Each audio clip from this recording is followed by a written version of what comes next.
Kali kalau dia tidak mempunyai air dan tidak ada debu untuk tayamum. Ada orang kehabisan air, nyari air nggak ada, nyari debu nggak nemu. Yang aslinya wudhu dia nggak ada air. Alat untuk berwudhu itu air. Karena nggak ada air maka dianjurkan untuk tayamum. Dicari debu yang seperti syarat di tayamum nggak nemu, sehingga dia akan melakukan sholat. Gimana? Gak apa-apa sholat, lihurmatil waqt, untuk menghormati waktu sholat.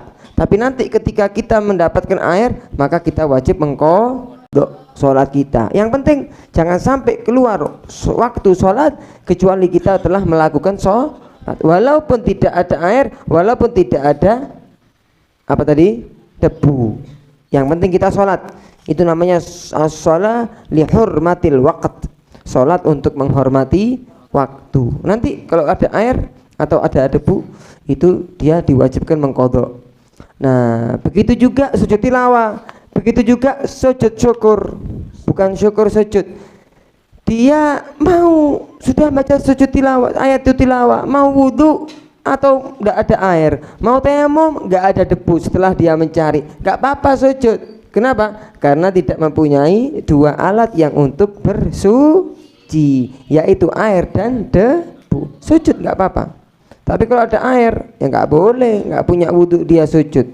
Nggak boleh, nggak wudhu dia sholat. Harus dia melakukan ibadah wudhu, baru dia melaksanakan sholat. Yang pertama, dia kalau nggak punya wudhu nggak boleh sholat apapun. Yang kedua, wat tawaf. Tahu tawaf? Tawaf adalah artinya berkeliling, maksudnya mengelilingi Ka'bah. Ini salah satu ibadah yang sangat mulia di sisi Allah Subhanahu wa taala, yaitu adalah tawaf. Ketika kita tawaf di Ka'bah, ya, itu kita disyaratkan harus punya wudu, karena tawaf itu halnya seperti sholat, kecuali satu saja. Nggak apa-apa seseorang ketika tawaf itu ngobrol sama temannya, nggak apa-apa. Kan kalau sholat nggak boleh kita ngobrol, kalau tawaf nggak apa-apa kita ngobrol sama teman. Akan tetapi selain itu, wajibnya tawaf sama persis dengan kewajiban sholat. Kita nggak boleh sholat kecuali kalau punya wudhu, sama kita nggak boleh tawaf kecuali apabila mempunyai wudhu. Ya, jadi kalau nggak punya wudhu nggak boleh tawaf.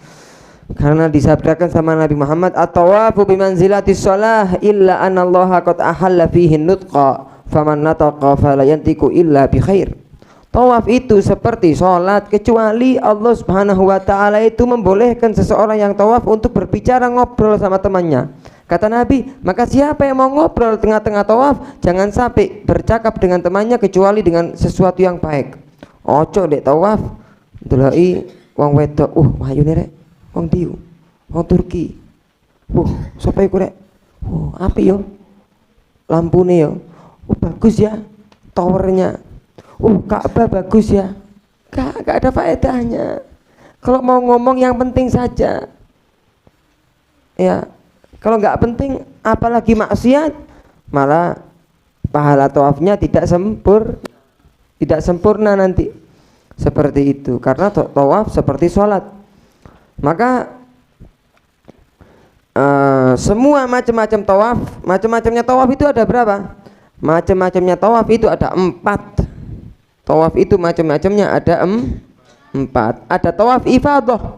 Tawaf ifadah adalah tawaf yang dilakukan oleh seseorang ketika dia melaksanakan ibadah haji atau ibadah umroh. Umroh itu simple, umroh itu ringan. Melato ni ihram, pakai baju busana umroh, ihram, niat, tawaf, sa'i, dipotong rambut, selesai umroh. Tapi kalau haji berhari-hari, lebih capek, pergi kemana-mana. Kalau umroh cepet, setengah jam selesai. Ketok-ketok soro, padahal gampang. Pergi keluar haram, ganti baju, ya, labbaik Allahumma labbaik, naik bis ke Ka'bah, berdoa, tawaf 7 kali, ya, 7 kali, sholat 2 rakaat, di belakang sofa Marwah, 1, 2, 3, 4, 5, 6, 7. Dari sofa startnya, finishnya di mana? Di Marwah. 7 lari-lari seperti Subasa, lari, terbang, terbang apa tendang? Tendang dan berlari. Nah, lari 7 kali sampai Marwah, ambil gunting, potong rambut, selesai umroh. Itu apa yang dilakukan ketika haji itu adalah tawaf wajib, namanya tawaf ifadah. Itu yang pertama. Yang kedua ada tawaf kudum. Tawaf kudum pertama artinya tawaf yang dilakukan seseorang pertama dia masuk ke kota Mekah. Apabila saya mau tanya, apabila ada orang masuk masjid, dia disunahkan ngapain? Sholat tahiyatul masjid. Tahiyatul masjid artinya adalah menghormati masjid. Tahiyah itu apa? Hormat. Uhayyikum bitahiyatil Islam. Artinya apa? Saya hormati kalian dengan penghormatan Islam. Assalamualaikum. Iya apa enggak? Maka kalau ada orang ceramah enggak salam, maka dia ya kurang akhlak, kurang adab, kurang sopan santun, karena dia kurang menghormati orang yang di hadapannya. Nah, tahiyah itu penghormatan. Penghormatan kita ke masjid dengan kita melaksanakan sholat. Tapi penghormatan kita ke Ka'bah bukan dengan sholat. Walaupun Ka'bah adalah salah satu masjid, tapi penghormatan kita ke Ka'bah adalah dengan apa? Dengan tawaf. Tawaf 7 kali. 1, 2, 3, 4 sampai 7 kali. Kita jadikan Ka'bah di kiri kita gini, bukan gini, set 7 kali selesai. Disunahkan sholat ba'diyatut tawaf di belakangnya makom Ibrahim. Kemudian dia pergi kemana? Itu namanya tawaf kudum, sunnah hukumnya. Yang ketiga adalah tawaf wada. Kalau kita pertama masuk ke Ka'bah, kita dianjurkan untuk tawaf. Ketika kita mau pisah dari Ka'bah, kita dianjurkan juga untuk melaksanakan tawaf. Wada itu perpisahan, ya. Wada itu perpisahan artinya. Ketika kita mau pisah dengan Ka'bah, jadikan akhir perjanjian kita ataupun akhir pertemuan kita dengan kota Mekah bukan hotel, akan tetapi Ka'bah. Tawaf, ya Allah, saya mau pulang. Semoga nanti saya kembali ke Ka'bah lagi biar umroh lagi, ya Allah. Tawaf wada, sedih, nangis perpisahan sama Ka'bah. Jadi kita pergi naik pesawat ke rumah, hatinya ditaruh di Ka'bah, dicantolkan di Ka'bah, sedih. Sehingga itu namanya tawaf wada. Itu yang ketiga. Yang keempat apa yang keempat? Ya tawaf nafil, tawaf sunnah. Gak ngapa-ngapain, gak ada nganggur-nganggur di depan Ka'bah baca Quran. Inti mau tawaf nggak apa-apa. Sekarang ini kan nganggur kita, ya mau sholat sunnah nggak apa-apa, sholat berapapun 1000 rakaat, fadl. As-sholatu khairu maudhu'. Sholat adalah sebaik-baiknya ibadah. Siapa yang mau memperbanyak sholat, monggo, kata Nabi. Siapa yang mau mempersedikit sholat, terserah. Tawaf sama seperti itu. Ente habis tawaf mau tawaf lagi, monggo. Habis tawaf yang kedua mau tawaf lagi yang ketiga, nggak apa-apa. Selama Ka'bahnya masih ada, selama kakinya inti masih kuat, ya sunnah hukumnya. Bisa dipahami apa enggak? Halo, bisa dipahami? Tawaf sunnah kapanpun mau dilakukan bisa. Itu namanya tawaf nafil. Tawafun nafil. 4 macam tawaf itu tidak sah kecuali Ustadz, saya itu pernah dengar Ustadz ada ngaji di taklim, kalau ketika kita tawaf, kita madhab Imam Syafi'i, jangan ikut Imam Syafi'i. Kenapa? Karena di tempat tawaf itu campur laki perempuan, iya apa enggak? Siapa yang pernah umroh di sini? Belum ada yang pernah umroh? Semoga umroh semuanya. Ya Allah, semoga anak panti di Ponorogo ada donatur yang mengumrohkan. Oh ya Rob, ustadz-ustadznya juga diumrohkan. Amin ya Rabbal Alamin. Singkat amin kak umroh loh.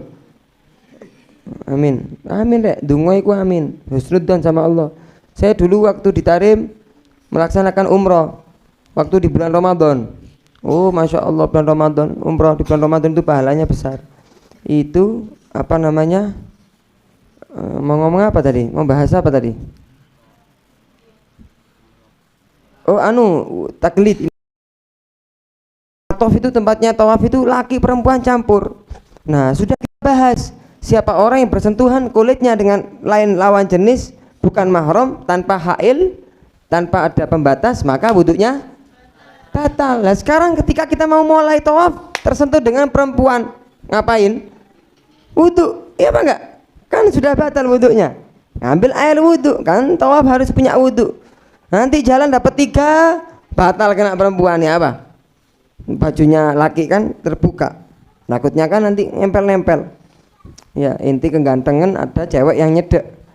Ya, mau 7 habis 6 mau selesai tempel sama perempuan lawan jenis, capek enti riwariwi gak mari-mari tawaf. Sehari full enti riwariwi tawaf gak selesai. Nah, gimana itu solusinya? Semua ulama fikih itu menganjurkan kita itu ketika tawaf mentaglid niru wudhunya Imam Malik. Imam Malik di madhabnya kalau ada lawan jenis bukan mahram tanpa hail, dua kulit mereka keduanya itu bersentuhan, akan tetapi tersentuhannya tidak didasari dengan syahwat, maka wudhunya tidak batal. Kalau kita syahwat nggak syahwat, wudhunya batal. Kalau Imam Malik kalau syahwat batal, kalau tidak syahwat tidak batal. Sehingga ketika kita akan melakukan tawaf, ente harus niru mentaglid imam, bukan harus ya, dianjurkan. Ente dianjurkan niru wudhunya Imam Malik dan batal wudhunya seperti batal wudhunya Imam Malik, sehingga ketika tawaf nanti bersentuhan sama perempuan nggak capek berwudhu. Kenapa? Karena kita bersentuhannya tanpa didasari dengan syahwat. Wah, tapi ente bersentuhannya didasari dengan syahwat ya batal walaupun Imam Malik. Bisa dipahami? Kita sudah taklid Imam Malik, bersentuhan sama perempuan syahwat ya batal. Imam Syafi'i syahwat gak syahwat batal. Imam Malik kalau syahwat batal, kalau tidak syahwat tidak batal. Ya kenemenan rek ngarepe Ka'bah kon sik fokus sampai perempuan, atau perempuan fokus sama laki-laki. Wah, cari jati diri di depan Ka'bah. Gak pantas depan Allah kok niatnya jelek. Jauh-jauh dari kotanya mengeluarkan uang banyak untuk ibadah, niatnya tidak baik. Nah, itu agar tawaf kita aman dan tidak menghabiskan waktu yang banyak. Itu yang kedua, kalau mau tawaf harus punya wudhu. Kalau nggak punya wudhu nggak sah tawafnya, nggak boleh tawaf. Yang ketiga, masul mushaf, memegang mushaf, megang Al-Quran. Quran itu kitab yang suci, disebutkan di surat Al-Waqi'ah, innahu laqur'anun karim fi kitabin maknun la yamassuhu illal mutahharun. Itu adalah Quran yang mulia. Tidak boleh memegang Al-Quran kecuali orang yang suci. Maksudnya orang yang mempunyai wudhu, mempunyai wudhu baru boleh megang Al-Quran, megang nyentuh Al-Quran boleh. Kalau nggak punya wudhu nggak boleh. Walaupun satu ayat, ada ayat Al-Quran di sini. Ini loh, ayat Al-Quran ya. Ya apa enggak? Di atas itu. Ente nggak punya wudhu, ente pegang-pegang. Dosa apa enggak? Dosa. Bukan hanya mushaf ya ikhwan. Bukan hanya Al-Quran. Ayat Al-Quran di tembok ente pegang, ente nggak punya wudhu, nggak boleh. Kecuali kalau kitab ini ada Qurannya. Ada dalamnya itu ada Quran. Tapi ini Quran apa enggak? Bukan kan? Saya nggak punya wudhu, boleh megang. Karena saya nggak megang Al-Quran, saya megang kitab. Kecuali kalau saya buka Al-Quran yang ada di dalam kitab ini, saya nggak punya wudhu, niat memegang ayat Al-Quran, saya gini-giniin. Ini dosa ini, paham apa enggak? Jadi ayatnya dipegang, tulisannya itu dipegang, dia nggak punya wudhu, maka dosa, berdosa. Nggak boleh pegang Quran walaupun satu ayat. Tapi kalau kitab seperti ini, walaupun ada Qurannya nggak apa-apa, karena kita megang kitab. Tapi kalau dalamnya ada Qurannya, dipegang Qurannya, itu nggak boleh. Nah, megang nggak boleh. Yang keempat, wa hamluhu, membawa Al-Qur'an. Membawa Al-Qur'an itu juga tidak boleh. Begitu juga tali yang ini loh, tali ini loh.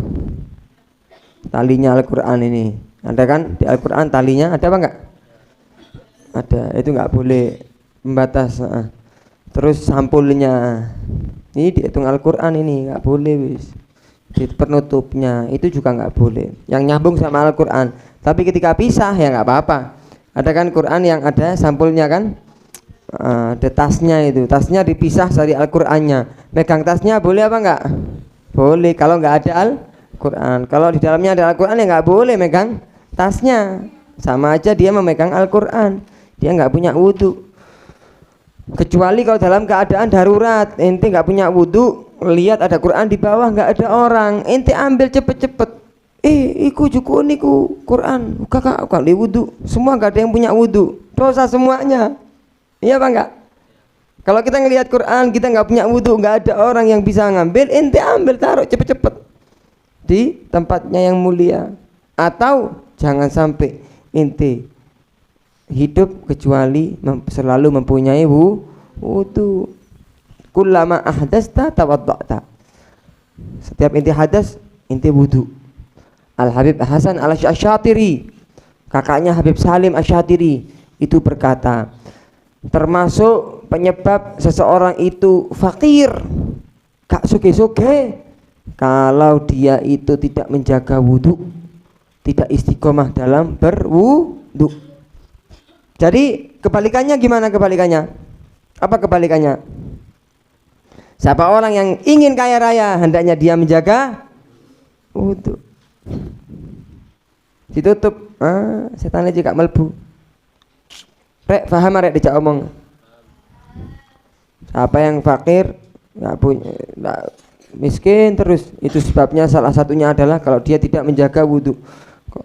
Kalau inti kepingin kaya raya, jaga wudu. Jadi setiap kita dibutuhkan untuk mengambil Quran, membawa Al-Quran, kita siap karena punya wudu. Naam, itu penting ya, penting. Kemudian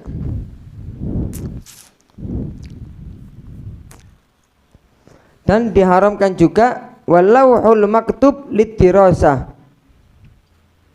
dan diharamkan juga membawa atau memegang papan yang tertulis di dalamnya Al-Qur'an, papan itu loh yang tertulis di dalamnya Al-Qur'an untuk belajar.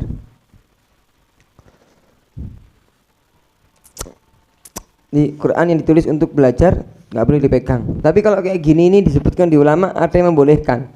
Jadi ayat Al-Qur'an yang ditulis untuk pajangan, untuk hiasan, untuk barokah, barokah, itu nggak apa-apa dipegang. Tapi kalau untuk belajar nggak boleh. Kalau untuk belajar nggak boleh. Ya gimana tahunya ini ditulis untuk belajar atau untuk bil barokah atau untuk perhiasan? Ya ditanya yang punya rumah itu siapa. Engkau nulis ayat ini untuk apa? Engkau majang ayat ini untuk apa? Engkau buat papan ini untuk apa? Untuk pajangan. Ya udah, itu pajangan, nggak apa-apa kita pegang. Jadi kita tanya sama yang nulis. Yang nulis niatnya apa ketika menulis? Oh ini saya tulis untuk dijual, untuk dibuat sama orang itu barokah atau perhiasan. Ya pajangan. Ya nggak apa-apa. Tapi kalau untuk belajar nggak boleh. Tergantung yang menulis niatnya apa. Nah, kemudian wa yajuzu hamluhu fi amtiatin, dan diperbolehkan seseorang itu membawa Al-Qur'an yang berbarengan Al-Qur'an tersebut di dalam tasnya dengan sesuatu selain Al-Qur'an. Ini saya punya tas. Di sini ada tas saya, ada kitab 2, ada Al-Qur'an. Saya bawa tas. Saya niat nggak niat membawa Al-Qur'an, tapi niat membawa tas, niat membawa kitab, niat membawa hajat saya. Boleh apa enggak? Boleh. Tapi kalau niatnya hanya untuk membawa Al-Qur'an, walaupun ada kitab, maka tidak boleh. Karena niatnya itu apa? Innamal a'malu binniyat. Gitu, niatnya inti apa? Kalau digabungkan dengan semuanya nggak apa-apa. Kalau nggak digabungkan itu hukumnya bisa nggak bisa haram. Jadi kalau hanya memegang Al-Quran tidak boleh. Kalau digabung dengan barang-barang selain Al-Quran, hukumnya itu boleh. Hukumnya boleh. Niat membawa tas, kitab juga Al-Quran, nggak apa-apa. Ada yang mengatakan nggak boleh, ada yang mengatakan nggak apa. Yang nggak boleh itu yang hanya fokus niat untuk membawa Al-Quran, itu yang nggak boleh. Ya. Sekarang ada cerita, ada orang nggak punya wudhu, gendong arek cilik sing gawa Al-Quran, oleh apa gak? Ada orang nggak punya wudhu, ya apa enggak? Fokus, dengarkan. Ada orang nggak punya wudhu, ada ini siapa jenenge? Makin Alvin nggak punya wudhu, ya, bawa Al-Quran. Vin, kon tak gendong gawon Al-Quran nang kono yo. Oleh apa gak gendong Alvin? Menggendong anak orang yang nggak punya wudhu, bawa anak yang membawa Al-Quran. Gak nyekel Al-Quran yang nggak punya wudhu, tapi megang anak yang membawa Al-Quran. Hukumnya bagaimana? Imam Romli mengatakan boleh, tapi Imam Ibn Hajar mengatakan tidak boleh. Wis terserah inti mau milih yang mana. Terserah inti mau milih Imam Romli atau Imam Ibn Hajar. Enak sih digendong ya, digendong kemana-mana. Ya, seperti itu ya. Kemudian sekarang ada Quran. Di dalam Quran tersebut banyak sesuatu selain Al-Quran, seperti tafsir. Ono Quran ada tafsirnya, banyak sekarang. Atau Quran ada terjemahnya. Saya nggak punya wudhu, boleh apa enggak megang Al-Quran yang ada terjemahnya, niatnya membawa terjemahannya Al-Quran atau membawa tafsirnya Al-Quran, bukan Al-Quran. Jadi pahami apa enggak? Quran ada tafsirnya atau ada terjemahnya. Saya nggak punya wudhu, mau bawa terjemahan Al-Quran atau tafsir Al-Quran yang di dalamnya ada Al-Quran. Hukumnya apabila kalimat tafsir, huruf tafsir lebih banyak daripada huruf Al-Quran, maka boleh dibawa Quran yang ada tafsirnya. Kalau huruf Al-Quran lebih banyak daripada huruf tafsir yang ada di dalam Al-Quran, maka tidak boleh. Maka harus tetap mempunyai wudhu. Kemudian dikatakan di sini wa yajuzu hamlu fi amtiatin wa darahima. Nah. Kemudian la ilaha illallah. Kemudian wa yahillu hamluhu lisabi al-mumayyiz wa masuhu lidirasah. Sekarang hukum anak kecil megang Al-Quran. Hukum anak kecil yang belum balik tapi dia sudah tamyiz. Apa tamyiz? Bisa membedakan yang mana yang bahaya, yang mana yang aman, yang mana yang boleh, yang mana yang enggak boleh, yang mana yang kanan, yang mana yang kiri. Bisa diajak omong, sudah bisa mikir. Biasanya umur 5 ke atas. Ya, biasanya umur berapa biasanya? Iki arek cilik wis tambies apa gak kira-kira? Sudah tambies ah. Iki arek anyar kira ya. Dari mana? Gunting. Anak barunya ada berapa sekarang? Ada 5. Disayang ya yang anak baru ya. Disayang ya. Jangan di prank, jangan dibully. Disayang, kesian. Itu apa? Iki nggoda. Enggak. Anak kecil belum balik. Gimana hukumnya megang Al-Quran? Ayo mari maghrib. Anak panti di Ponegoro megang ngaji. Belum balik.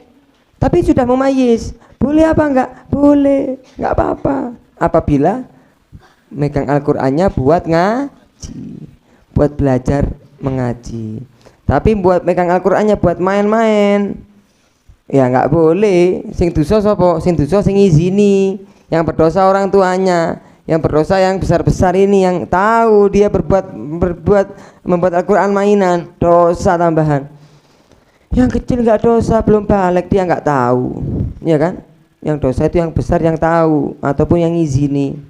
Nah, ada anak kecil belum balik tapi sudah mumayyiz, tahu ini Al-Quran, ini kitab mulia, harus dimuliakan, diajari, tahu dia, nggak apa-apa apabila untuk belajar. Dipegang nggak apa-apa, dibawa nggak apa-apa. Nah, nggak apa-apa, Rek. Kemudian ngaji ke tempat ngaji MTQ itu bawa Al-Quran nggak apa-apa, atau mindah dari tempat ke tempat yang lain.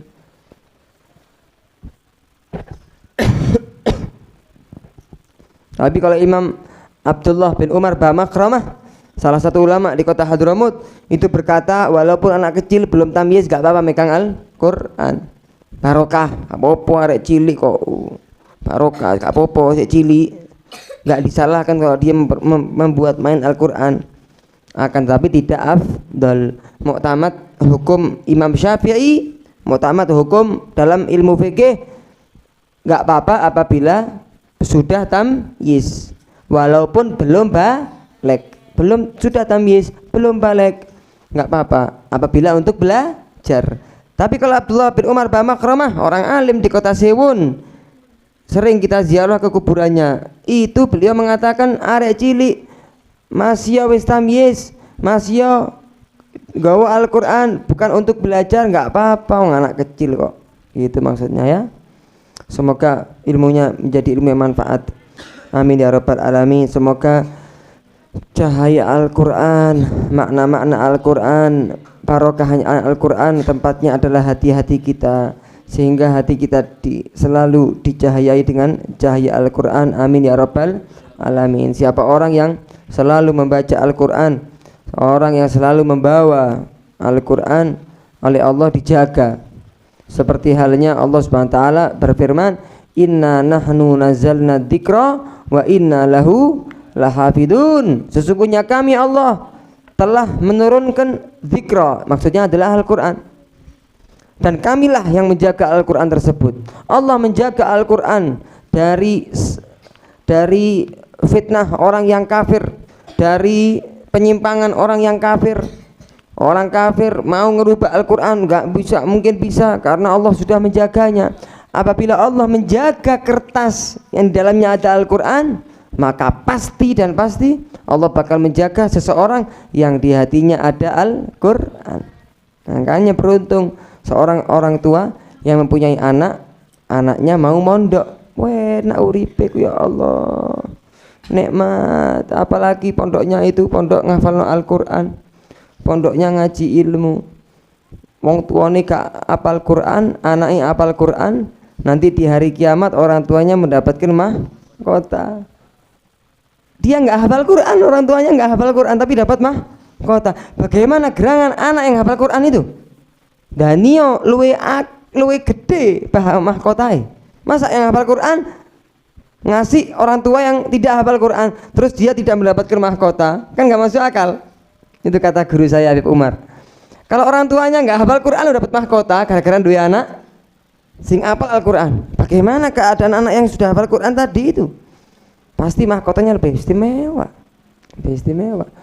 Semoga kita menjadi ahlul Quran.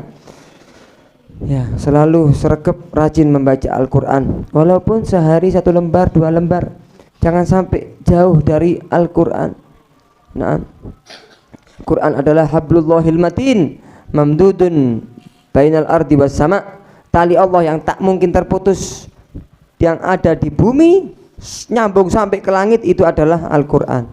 Siapa yang berpegangan dengan Al-Quran, maka nggak mungkin celaka hidupnya apabila yang ada di Al-Quran diamalkan oleh orang tersebut.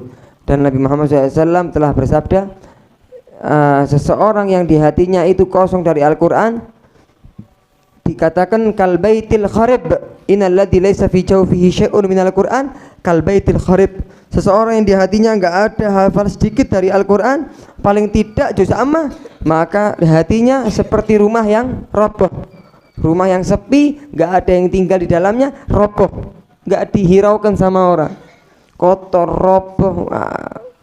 akeh tikuse, akeh curute, kotor, jijik, orang nggak mau deketi.